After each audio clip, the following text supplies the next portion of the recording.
That's what they say. I don't listen to them.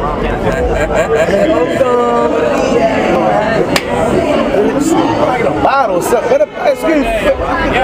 They selling more right here for 120. Maniac Dre, you already know what it is, man. The champ with the street. Yes, sir. Yes, sir. My nigga. Prison break, what's it called? Prison break what? Yes, sir. Prison break something, nigga. You already know what it is, man. Nigga home. Yo, can Respect that. All I need you to say is Mike check me out.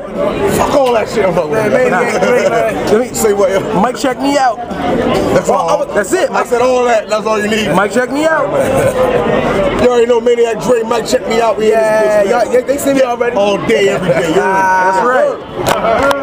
Maniac Dre thinks I'm not going to support and endorse every other word that he said on the front of this video, but trust me, Mike check me out endorses and supports everything Maniac Dre has to say, because that man's a maniac, and me and Scar Akbar are but so big. Akbar! You know, but hey, Akbar! Hey, Fuck your life. Hey, Akbar!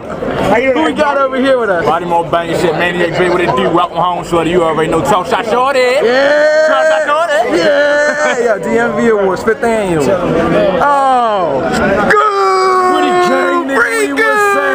I was on Facebook with the Free Goon. I was on Facebook all over Free Goon. Well, I'm home now, shorty. I took her to child and I beat her with a smile, yeah. That's right, yo. Y'all need to look up Goon, yo. Look up Goon, I'm telling you. Gritty gang, yo. Just look up the movement, yo. It's Baltimore right here, yo. We in VA right now, yo. He Big knows up the VA and everybody else is doing their grind, yeah. Where's that Pick Your Poison? Yeah. Where's that Pick Your Poison? You think I don't know? I did my research. I see people walking around with it. Yeah, you know you want to get. Oh, where's it? I gotta keep that. That shit like an ID. Yeah. Pick Your Poison. Let me get that. Let me get that. Let me get. See? Yeah. Oh, you can get in this. You are gorgeous. Oh, get him. Yeah. Hello, ladies. How y'all doing? 5th annual DMV Awards. Can I get like? Come on. Oh my.